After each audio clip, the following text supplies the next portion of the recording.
Dear devotees, yesterday I began the explanation of Chaitanya Mahaprabhu Ji's Shikchashtak. I just explained part of the first shlok. I explained that Mahaprabhu Ji is the dissension of Radha and Krishna together in one form as a guru. So you can say he was the avatar of Guru Tattva. He is the avatar of Kripa Tattva. Whereas during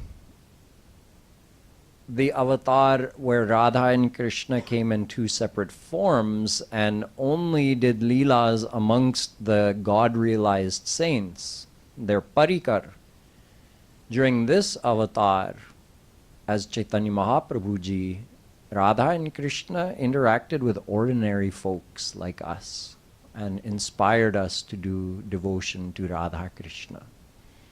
And although he didn't write any books, his disciples like Jeev Goswami, Rup Goswami, Sanatan Goswami, they wrote very important works on the devotional philosophy in Sanskrit. Mahaprabhu Ji himself didn't write any books, but he did say these 8 shloks that were recorded and kept by the devotees. The one I started with yesterday says Mahaprabhu Ji, although he is Radha and Krishna, he's playing the role of a devotee and he's talking to Shri Krishna and expressing his aspiration. मुझे क्या चाहिए ये श्री कृष्ण को बता रहे हैं इस श्लोक में. So in the beginning he says what he doesn't want.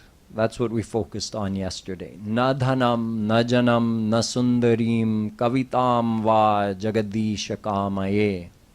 I have no desire for wealth, for popularity, fame, a following, for a beautiful wife, to be known in history as a great artist, writer, composer, etc.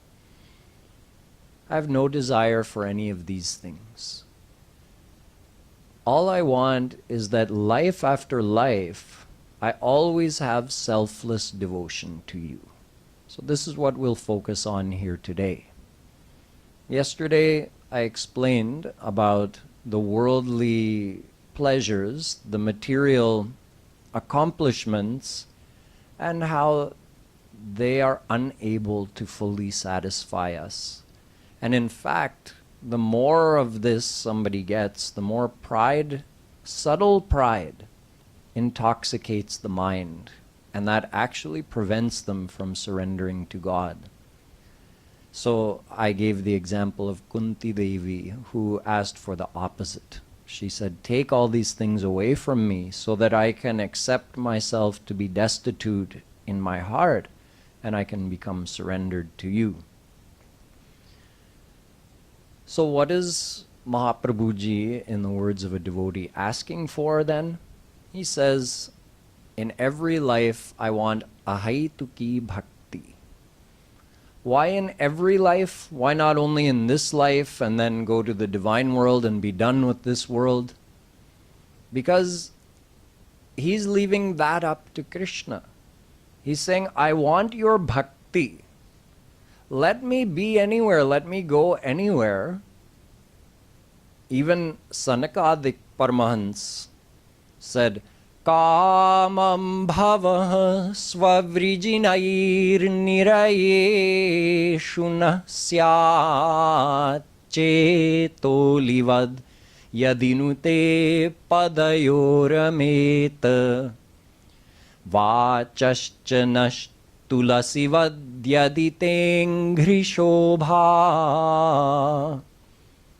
He says in the Bhagavatam, Sanakadik Paramahansa are saying to Vishnu Bhagwan that let us be born anywhere as long as we have devotion to you in our heart, as long as we get to experience that ras of the personal form of God. They actually said, give us a janma in Narak. let us be born in hell, but have bhakti, have your bhakti in our heart. So Mahaprabhu Ji is not telling Shri Krishna that you have to get me out of this world, give me entrance to your divine world, and give me bhakti. No, he's saying, Janmani, Janmani. You can मुझे बार बार यहाँ पटकाओ, कोई बात नहीं, लेकिन भक्ति हो, अहितु की भक्ति हो मेरे हृदय में. This is actually a part of the selflessness. If he was asking for liberation, it's no longer selfless. Because liberation is a demand from God. He's not saying, I want something from you. He's saying, I wish that I have perfectly selfless love for you. ये मुक्ति नहीं मांग रहे हैं, मोक्ष नहीं मांग रहे हैं. कह रहे हैं कि अनंत जन्मों तक मुझे आपकी अहितु की भक्ति, निष्काम भक्ति चाहिए. बस ये हो तो कहीं भी जन्म दे दो मुझे. तो भक्ति मार्ग में मोक्ष मांगना वर्जित है. It's illegal to ask for liberation on the path of bhakti. It's a finable offense. Yeah, you get docked some points. Oh, you asked for mukti? This one's not selfless. You see, by asking for something, you're giving Shri Krishna the easy way out. Once you're fully surrendered to him, he's going to give you everything, whatever he has. But if you surrender with a condition, आपने शरणागति की है, लेकिन एक शर्त है, मैं इसलिए शरणागत हो रहा हूं कि आपसे मुक्ति लेनी है मुझे, आपसे ये संसारी कामना पूरी करनी है आपसे. वो भी उस समय भगवान कर देते हैं. भगवान संसारी कामना भी पूरी कर देते हैं जब आप 100% शरणागत हो जाते हैं. अभी नहीं. अभी मांगेंगे तो पूरा विश्वास भी नहीं होगा कि भगवान हैं भी और भगवान मेरी इच्छा पूरी कर देंगे. हमको पूरा विश्वास नहीं है, इसलिए भगवान नहीं आएंगे. जब किसी भी कामना पूरी करेंगे भगवान, तो सामने आके बताएंगे कि मैं ये कामना पूरी कर रहा हूं. जैसे ध्रुव ने मांगा कि मुझे ऐसा पद चाहिए जैसा मेरे पिताजी का भी नहीं है और मेरे दादा ब्रह्मा जी का भी नहीं है, ऐसा पद चाहिए मुझे. तो जब पूर्ण शरणागत हो गए तो भगवान सामने आ गए और फिर उन्होंने बताया कि ठीक है, अब मैं ये पद दे रहा हूं तुमको. तो हमको भी ऐसा वर दे सकते हैं भगवान. लेकिन यदि हमने किसी भी संसारी चीज मांगी है या मुक्ति मांगी है, तो फिर श्री कृष्ण के लिए बहुत आसान हो गया. ये सोचते हैं कि मैं तो सब कुछ देने को तैयार था, वो यही मांग रहा है, ठीक है ले लो. Shri Krishna was ready to give everything, his own self, if someone surrenders without asking for anything, with selfless devotion. But when we ask for a specific thing, then we give him the easy way out. He says, oh, you only want this status? Okay, I'll fulfill that desire. Oh, you only want mukti? Okay, have mukti, no problem. Mukti is my servant. But if a devotee doesn't ask for anything, then Shri Krishna gives everything, including himself. So if you want the closest relationship where Shri Krishna doesn't hold anything back, he lets you see his real loving, playful self, then don't ask for anything. Become nishkam, ahaituki. So that's why Chaitanya Mahaprabhu Ji is quoted as saying in Chaitanya Charitamrit, Taro madhye mokshavancha kaitava pradhan. The worst of all deceptions is moksha. Moksha is like a trap. A lot of people think, okay, you're supposed to follow the spiritual path and then get liberation. Nahi, moksha sabse bada dhokha hai. Why? You've all heard it explained, that when you get moksha, you don't get a personal relationship with Shri Krishna. He doesn't give himself to you. You merge into his formless aspect. That's it. Unke nirakar प्रकाश में आप डूब जाते हैं, बस उसके बाद कोई अनुभव नहीं है. आपका मन नहीं है, इंद्रियां नहीं है, शरीर भी नहीं है. तो आत्मा ये सारे सामान के बिना कुछ नहीं कर सकती है, न सोच सकती है, न अनुभव कर सकती है, कुछ नहीं. If you attain liberation, you merge into Shri Krishna's formless aspect. And that's it. No experience after that. So it means you forfeited the chance to get to know God on that close level. You forfeited the chance to get to participate in his leelas. You said, just give me mukti. He said, okay, have it. Bas ho gaya. Done. Nothing more after that. Like going to sleep forever, never to wake up. So this is why Mahaprabhu Ji is not asking for moksha. He's saying, Janmani, Janmani. You want to keep giving me birth after birth? That's fine. You want to take me to the divine world? That's fine. I am not saying anything about that. I'm only desiring one thing, selfless devotion. Let's learn about this word, ahaituki. Bhakti, we know, it means love. Loving attachment of our mind to Shri Krishna. This ahaituki word distinguishes it from the love we're familiar with in this world. The word ahaituki comes from hetu. Hetu means when you have a reason for something, or something you do is conditional. Ahaituki means without any reason, without any condition. Unconditional love. We say this in the world, we say those words, but practically we're not able to love each other that way in the world. We do have a condition on our love. Normally, first of all, we love beauty. When you see someone beautiful, you want them to love you. Why? Because you think, when someone beautiful loves me, that will make me happy. If someone is really skilled at something, then also you think, oh, this person has this good quality. If they love me, I'll be happy. If someone is wealthy, powerful, influential, famous, we think, oh, if that person loves me, I'll be happy. How many people here think that, oh, imagine if, this is probably way outdated, I'm sure there are younger actors nowadays, but imagine if Shah Rukh Khan offered to marry me. If you really think, oh, really?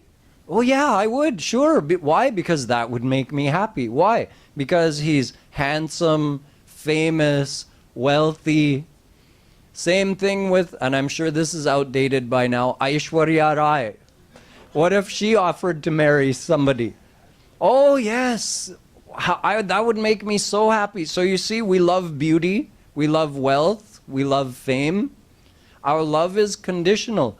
What if Shah Rukh Khan now became 70, 80 years old? And maybe he made some bad investments and lost all his money. And something happened and he got a bad reputation. So then would you want to marry him? Why not? It's the same guy. Just his beauty's gone, his fame is gone, and his wealth is gone. He's the same. Our love was conditional on those things. So in general, you can say 100% of the time, even if we're trying to be selfless, we're not. Our love is predicated upon certain reasons. And if those reasons are removed or reduced, our love also reduces. But ahaituki bhakti is a whole other level. Let me give you a couple of examples. Parvati wanted to marry God Shiv. This is a Leela. Parvati and Shiv are one. But in this Leela, before Parvati was Sati and then she left her body, she came back as Parvati. So when she took avatar again, she had the goal of marrying Shivji.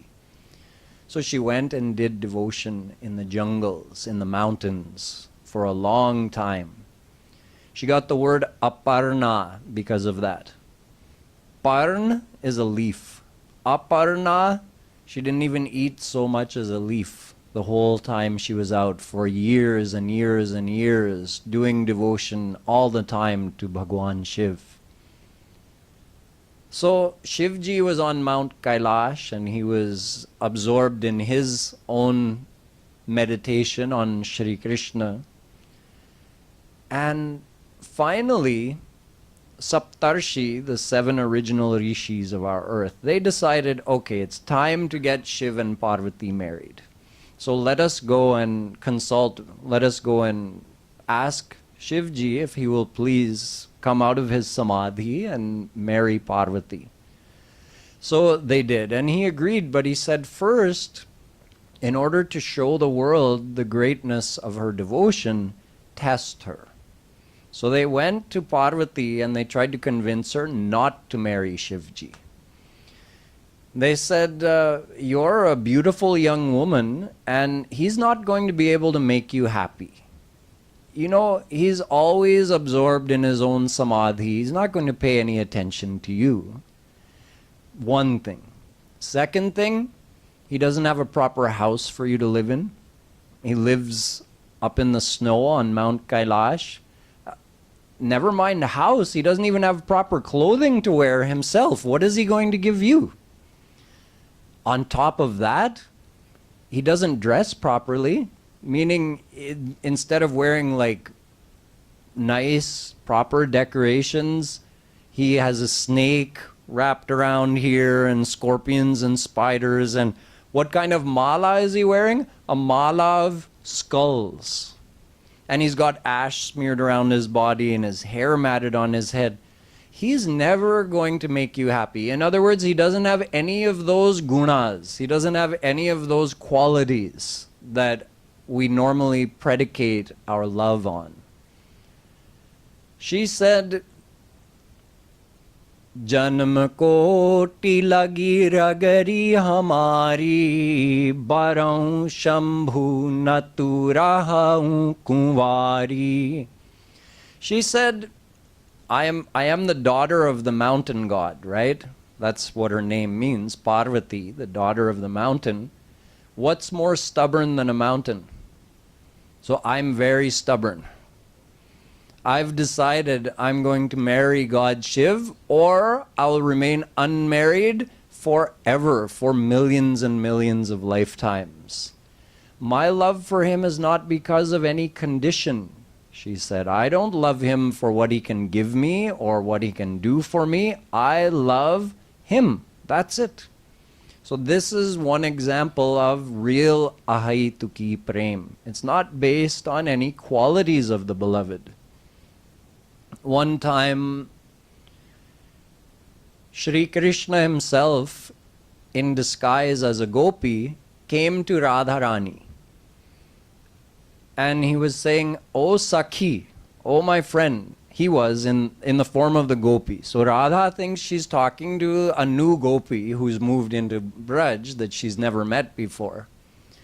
And this new gopi is telling her, oh my friend, why do you love Krishna?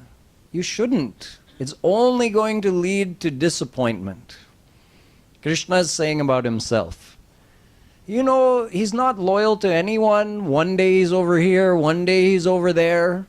That's one thing. For another thing, he's so dark complexioned. For another thing, he's completely uneducated, and look who he hangs out with. All his friends are also like nitwit. How is he going to make you happy? Why are you falling for him? She says, Sakhi, you don't understand. It is. It's not like I love him for this reason or that reason. That love is natural. I can't stop it. I can't change it. I just love him. That's it. One time, one gopi was teasing another gopi about Krishna, saying, why do you love that Kanha? He's so kala kaluta, dark and misbehaves so much. And she says, listen, Sakhi, asundara sundar shekharova gunair vihino guninam varova dveshi mayisyat karunam budhirva Krishna sa evadhyagatir mamayam.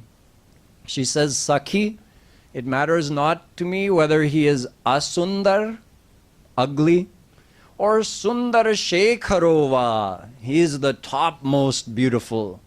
It matters not to me whether he is bereft of good qualities or he's the unlimited treasure of qualities.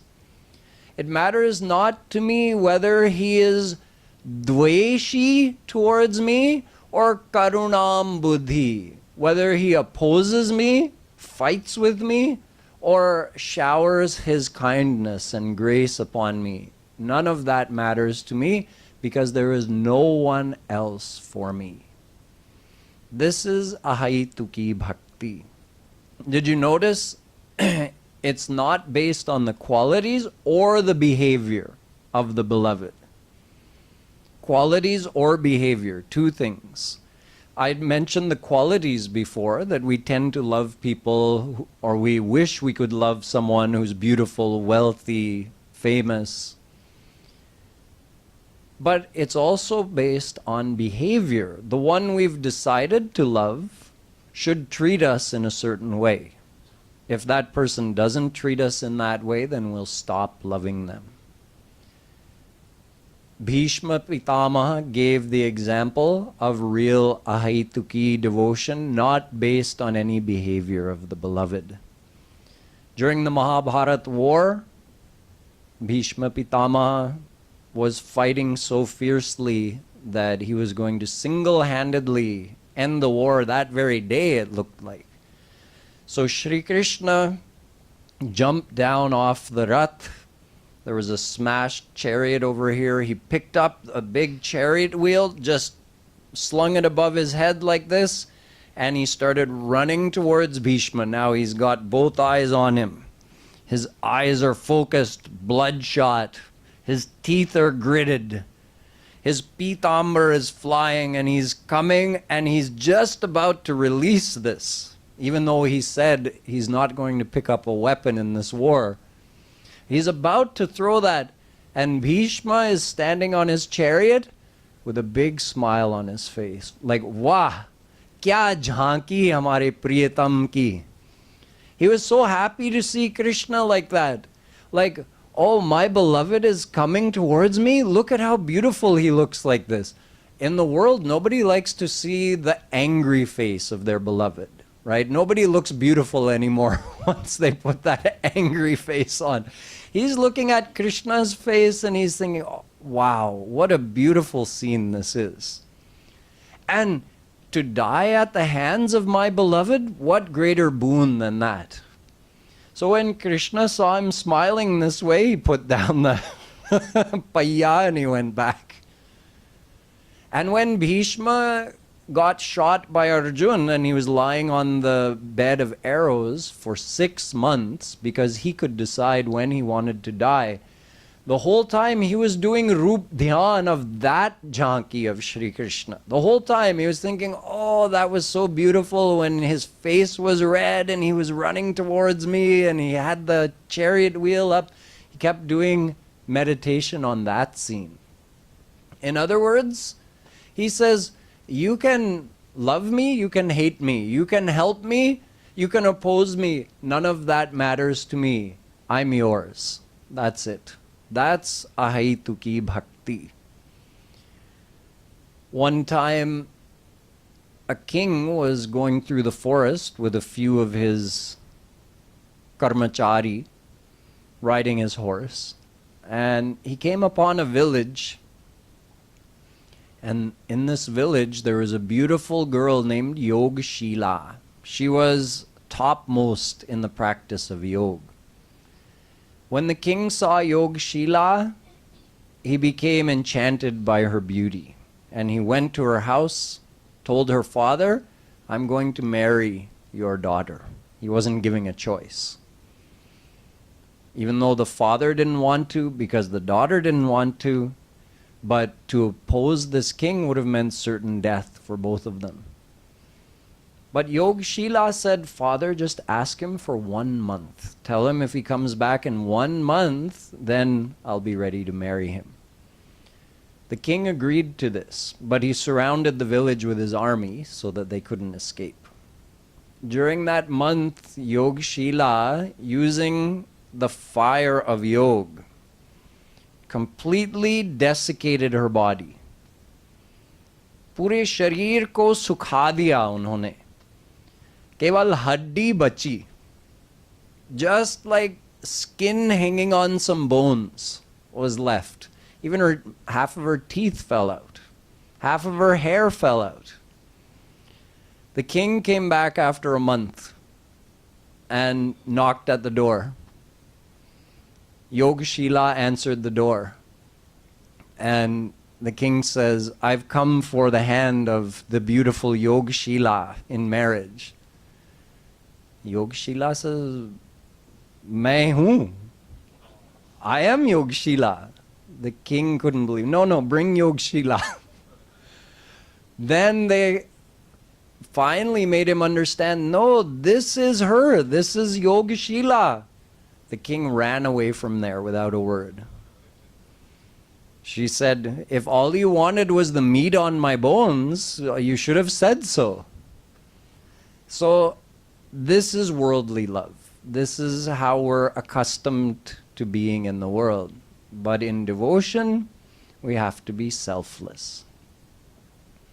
How can we be selfless? हम कैसे निष्काम बन सकते हैं जब ये हमारा स्वभाव नहीं है? This is not our nature. As I've explained through all of these examples, it's not our nature to be selfless. It's something we have to practice, actually. When we say we do bhakti, we practice bhakti, this is part of the practice. So first we make a pratigya. Pratigya is like a vow. Vow to ourselves, vow to Shri Krishna. I'm never going to ask you for anything. Not any worldly thing. I'll never ask you for bhukti, and I'll never ask you for mukti. मैं आपसे भुक्ति और मुक्ति कभी नहीं मांगूंगा. ये प्रतिज्ञा करनी है. You have to vow. That's step one. If you can do that, then the rest is a little more nuanced. Why is it nuanced? Because we're still asking for something. We still want something, right? We want to meet Shri Krishna.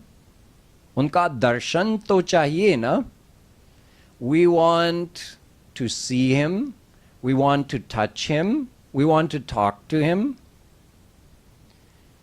We want to experience the unlimited divine bliss. हमको परमानंद चाहिए ना, हमको प्रेम चाहिए, हाँ. We want the chance to serve him. हमको सेवा करने का मौका चाहिए, हाँ. ये सब चाहिए, दर्शन चाहिए, उनका प्रेम चाहिए, उनकी सेवा चाहिए, ये सब कामनाएं तो हैं, तो निष्काम कहाँ रहे हम? एक adjustment करना है. We have to make one adjustment. Why do I want your darshan? Why do I want your prem? Why do I want your seva? Well, I want to serve you for your happiness. आपके सुख के लिए मैं सेवा करना चाहता हूँ. See, right now we have nothing to serve him with, but he accepts our heartfelt offering. Whatever we offer to him sincerely with faith and devotion, he accepts that. He accepts it happily, like a king accepts an apple from a beggar.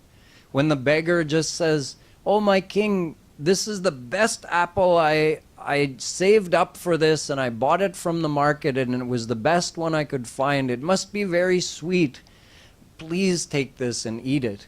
The king could probably have 1,000 apples like that, but he's happy to accept that apple from that beggar. He says, look at the sweet sentiment in this person's heart.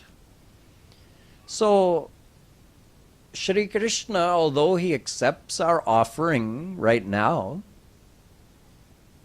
we don't actually have anything of value to offer him. But the thing is, once he gives us his prem, his divine love, that's something we can serve him with. So why do I want your prem? So I can do your seva. And why do I want to do your seva? For your happiness. I'm still going to get anand, I'm still going to get prem, I'm still going to get the chance to serve you, I'm still going to get your darshan, because how would I serve you if I don't get your darshan? If I don't meet you, how will I serve you? But I've made the adjustment that I don't want to do service that pleases me. I want to do service that pleases you. That you're really giving your heart to him then. You're really trusting him. You're saying, I'm not going to say this, it has to be like this. No. I just want the chance to serve you in any capacity. This is ahaituki bhakti. This is nishkam prem. This has to be practiced because it's not our normal way of thinking. But if we practice it, we can start developing that way of thinking in our devotion. It doesn't work in the world. In our devotion, we can start thinking like that. And with the grace of a God-realized saint, we can actually get some little experiences of what it really feels like to be selfless. Ek Bhagwat Prapt Mahapurush ki kripa se, Guru की कृपा से हमको थोड़ा बहुत अनुभव हो सकता है, वो अनुभव मिल सकता है गुरु जी की कृपा से. फिर और थोड़ा सा समझ में आ जाएगा कि हाँ, ये अहैतुकी भक्ति का भाव है, ये ऐसी फीलिंग है. अच्छा, now you can start to recognize this is what that selfless devotion feels like. Then you try to practice feeling like that more and more. So this is what Chaitanya Mahaprabhu Ji says is the ultimate goal. This first shlok that I shared with you clarifies what should we be aspiring for. If we're going to do devotion, where are we going? So this is pinpoint specific. Narad Ji says, Tat Sukha Sukhitvam. Be happy in Krishna's happiness. You're not renouncing happiness. You still want to be happy, but you want to be happy seeing Krishna happy. You're not making any kind of demand from him, that you should do this to make me happy, you should give me this to make me happy. You're saying, I just want to see you happy, then I'll be the happiest.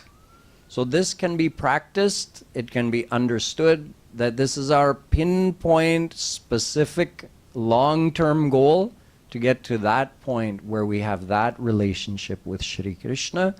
And along the way, it's a very enjoyable, a very blissful path to follow, because the more you keep practicing that, the more you experience that real prem, Krishna prem.